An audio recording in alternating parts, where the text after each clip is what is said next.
Ojalá Anabel Hernández se esté equivocando, ojalá yo también haya estado equivocado, porque la columna que publicó el día de hoy, hace unas horas, Anabel Hernández, habla de esta, de esta supuesta ya candidatura para el delincuente Omar García Harfuch para el año 2030, la preparación que están haciendo de él para llevarlo a ser presidente de la República.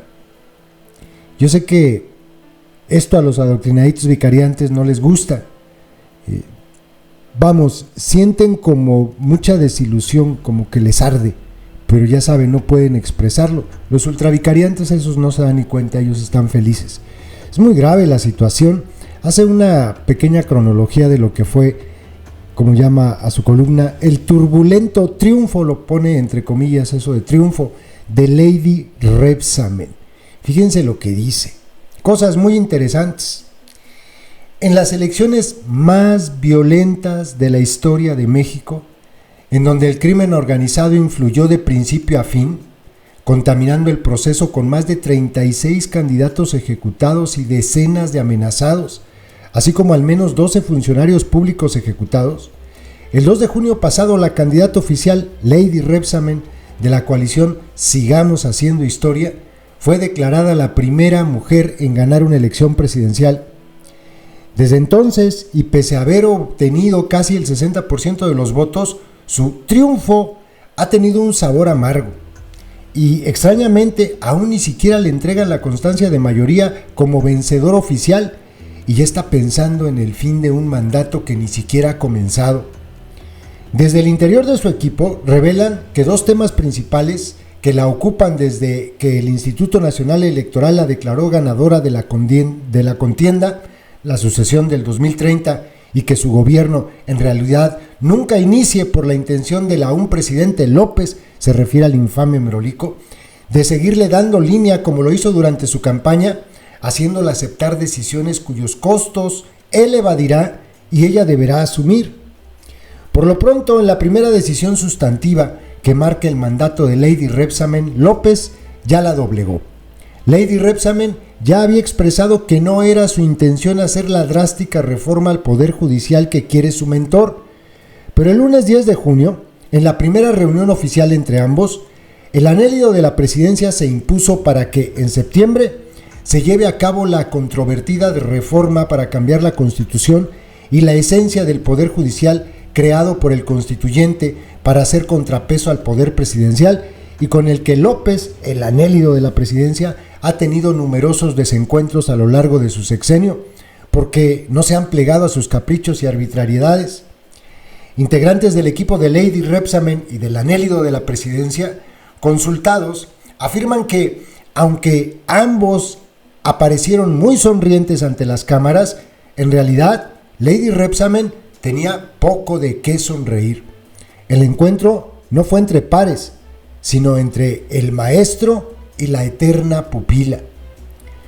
El capricho de López empeora el clima adverso generado por la pública y turbulenta reacción de los mercados ante el triunfo de Lady Rebsamen. El peso y la bolsa de valores registraron fuertes caídas tras la victoria de Lady Rebsamen. Eran los titulares de periódicos en el mundo que acompañaba la noticia del triunfo electoral. El balde de agua fría se dio porque la candidata oficial electa llega teniendo a su disposición una mayoría calificada en la Cámara de Diputados, conformada por la alianza Secta, PT y Partido Verde, en la cual primero López y después ella podrán cambiar a placer la Constitución, instituciones y, en pocas palabras, el país como lo conocemos hasta ahora, generando para los mercados e inversionistas un futuro incierto. El panorama es tan preocupante que el gobierno de Estados Unidos, a través de Brian Nichols, encargado del Departamento de Estado para América Latina, ya exigió a Lady Rebsamen respetar la inversión extranjera y le recordó que la transparencia en el Poder Judicial es vital para todos los inversionistas. Lo que menos necesitaba la candidata de López es verse sometida al actual mandatario desde antes de comenzar, y quizá previendo la influencia metasexenal que quiere tener López, aunque públicamente diga otra cosa. Es por eso que ha dejado claro quién es, desde ahora, su persona preferida para contender por el partido oficial en la elección presidencial del 2030. Llama la atención que no sea una mujer, ni morenista, y mucho menos de izquierda.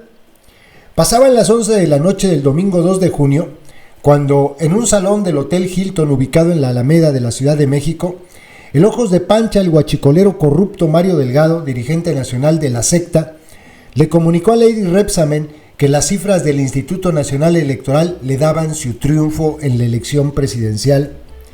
Desde ese momento, ella misma hizo circular en sus redes sociales un video mostrando una sorpresa poco espontánea, como es ya su sello personal. En la registración aparece su esposo, Jesús María Tarribá, menos histriónico, quien la miró con gesto inmutable. Ni siquiera se levantó a festejar. Lo hizo hasta varios minutos después. Aún no pasaba ni 10 minutos de saberse la candidata electa, cuando en ese mismo salón Lady Rebsamen dio inicio a la sucesión del 2030. Ante un grupo de cerca de 15 allegados, la exfiscal de la Ciudad de México, Ernestina Godoy, Esther Damián, se dirigió a quien es su colaborador de mayor confianza, Omar García Harfuch, el exjefe policíaco de la Ciudad de México, para decirle: tú, Omar, tienes mucho que construir para el 2030, fecha en que terminaría el gobierno de ella. De acuerdo a testigos de ese momento, era claro que se refería a que al menos por ahora es su ungido para sucederla, del mismo modo que ella fue la favorita de López.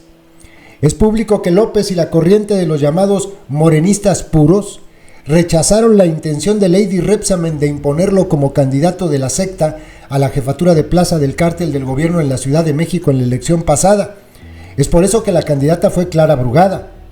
¿Qué pensarán de que su favorito para sucederla en un gobierno que aún no comienza sea precisamente Omar García Harfuch? Del negro historial de García Harfuch he escrito durante más de 2 años en este espacio.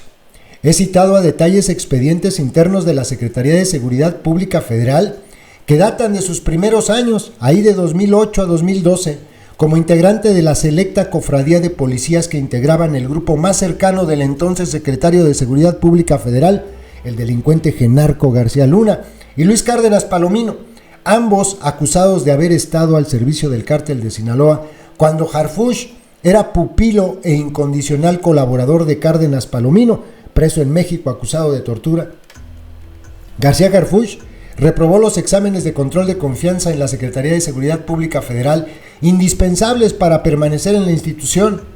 La Unidad de Asuntos Internos exigió su baja por haber confesado vínculos con la delincuencia organizada, haber realizado cateos arbitrarios y una capacidad intelectual por debajo del promedio. Aún así, se quedó en la policía gracias a la protección de Cárdenas Palomino. En el sexenio del delincuente Peña Nieto, García Harfuch siguió ascendiendo en su carrera policíaca gracias a que el familiar de Cárdenas Palomino, Humberto Castillejos, era consejero jurídico del presidente. En 2014, era el responsable de la Policía Federal en Guerrero cuando ocurrió el ataque contra los estudiantes de Ayotzinapa, resultando 3 de ellos asesinados y 43 desaparecidos. Documentos de la Policía Federal y de la PGR prueban su conocimiento de los hechos y que su teléfono personal estaba en la libreta de Sidronio Casarrubias, a quien el gobierno responsabiliza de ser uno de los responsables del ataque y desaparición de los estudiantes. Los familiares de los 43 estudiantes desaparecidos han exigido públicamente, sin éxito, que sea investigado a fondo. Sheinbaum, o sea, Lady Rebsamen, busca imponerlo como candidato de Morena a sucederle en el gobierno de la Ciudad de México, revela el testimonio de Dámaso López Serrano, alias el Minilic, exmiembro de la cúpula del cártel de Sinaloa y actual testigo colaborador del Departamento de Justicia de Estados Unidos. No solo señaló que el protegido de la ahora candidata electa robó dinero a su padre Dámaso López Serrano durante su arresto en 2017, cuando era titular de la Agencia de Investigación Criminal, sino que además había recibido sobornos del cártel. Funcionarios de la DEA me confirmaron que tenían información donde constaba que en la misma época García Harfuch y su equipo en la Agencia de Investigación Criminal, durante operativos, robaban dinero y droga a miembros de los cárteles de la droga.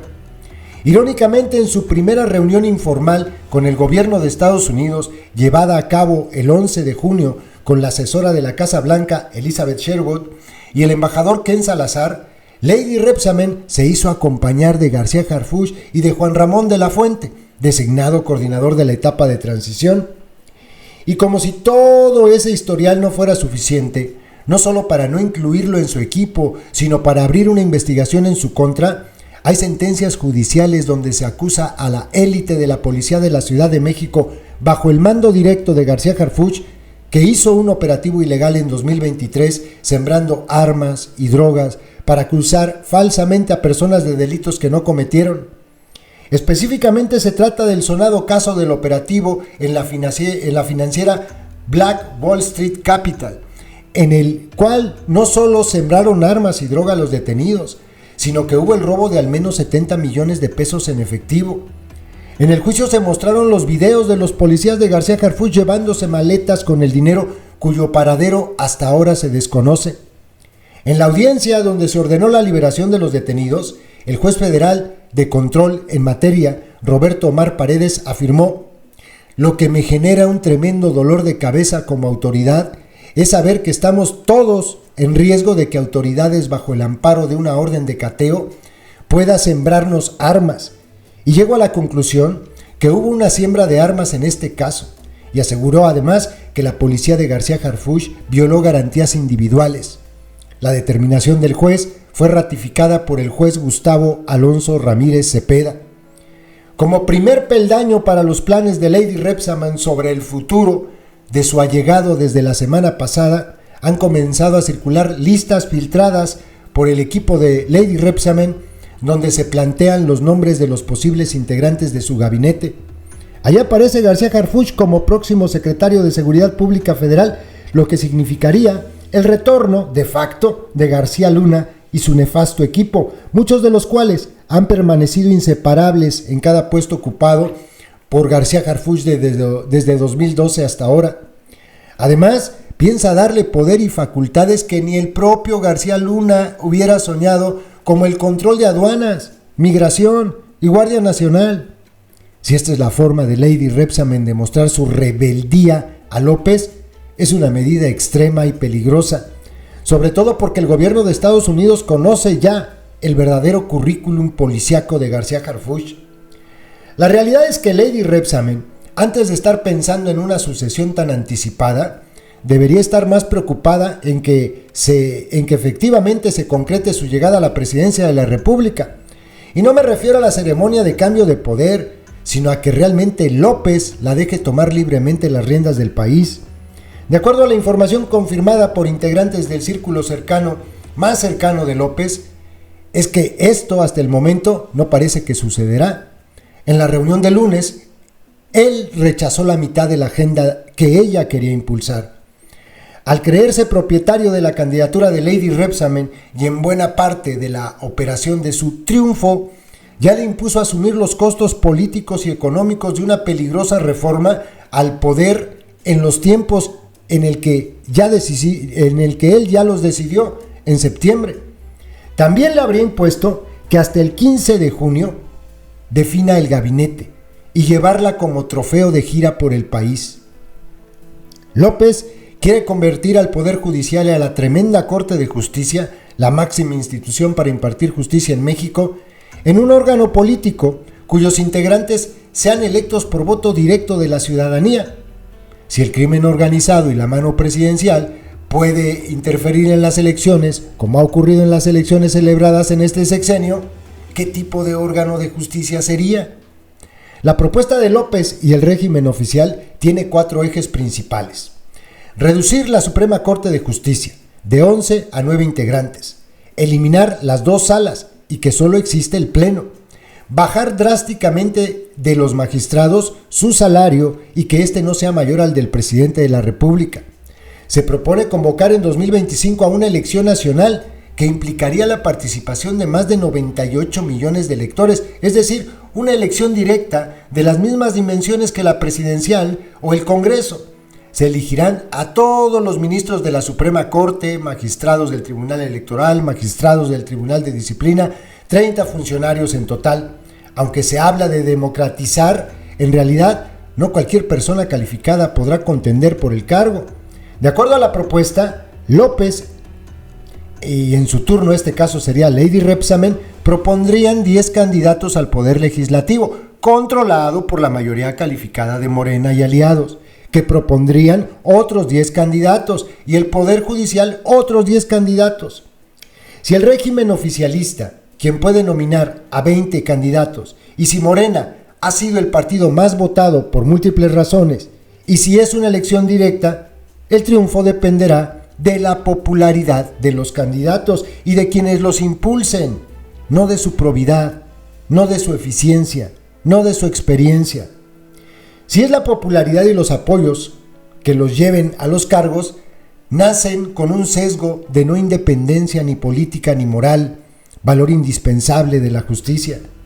Si López pudo hacer campaña electoral a favor de la secta en las elecciones de 2021 y 2024, y si el narcotráfico influyó en dichas elecciones, ¿qué sucederá en 2025? Esto convertiría a la Suprema Corte y al Poder Judicial en un apéndice de Morena, y que así el régimen controle de facto el único poder que hasta ahora no está en manos del partido oficial, el Poder Judicial. Es claro que por eso es la turbulencia en los mercados financieros, la devaluación del peso mexicano y la alarma en el gobierno de Estados Unidos, el vecino más importante de México y su principal socio comercial. Esto es lo que dice Anabel Hernández. ¡Wow! ¿Ustedes se pueden imaginar al narco Harfuch como presidente del país?